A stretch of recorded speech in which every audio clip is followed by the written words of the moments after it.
Alright guys, welcome back to the final video of Algebra 1, which is completing the square.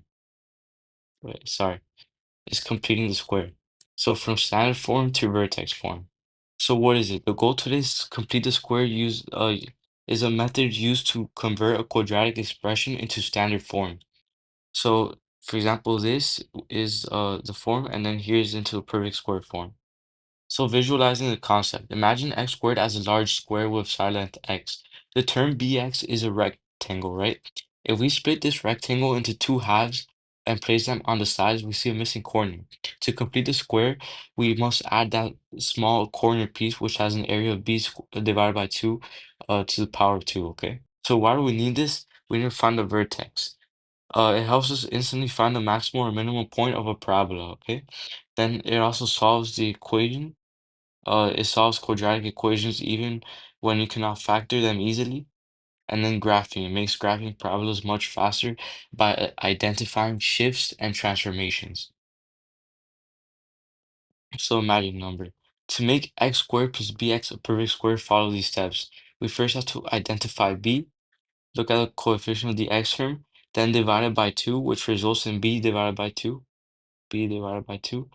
And then afterwards square the result, which means result b divided by 2 to the power of 2. This is your magic number to add afterwards. So example, here we have an example, x squared plus 6x. So we have to identify the b, which is 6, then afterwards divide by 2, which turns into 3, then square it, which is 3x, 3 to the power of 2, that equals 9, and then afterwards add it. So now our equation would be x squared plus 6x plus 9, and then we can factor that afterwards into x plus 3 squared. Because if you notice, if we multiply x times to the power of 2, that would be x squared. Then afterwards, we have a 3x plus 3x, and then afterwards we have plus 9. So it would be x squared plus 6x plus 9.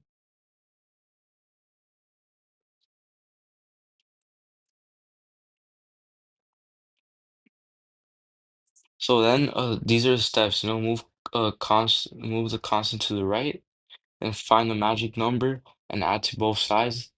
Then afterwards, factor left side, simplify first, and then square root both sides. And then it gives us x equals 2 and x equals -10. So this is a vertex form. By completing the square, we converted standard form equations into this powerful vertex form. This is a formula you have to remember. It helps us for shifts and transformations as well. So what I mean by shifts and transformations, it helps us, for example, recognize how we move one graph of like one function from a certain place to another place, okay? So the power of h and k, the highest point maximum of a ball thrown in the air, and then the lowest point of a valley or cable curve, and the line of symmetry for the graph. So this is the vertex h comma k, what it represents.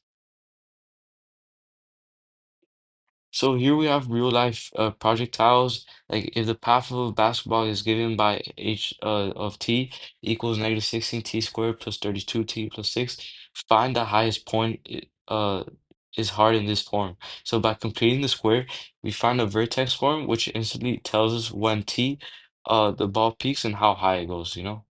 Then we have several methods that we could use. So several methods such as like factoring, completing the square and quadratic formula. So if you use factoring, the equation is simple and has integer roots. It's probably the fastest method if the equation is easy. But then we have completing the square. You need to find the vertex or graph the parabola.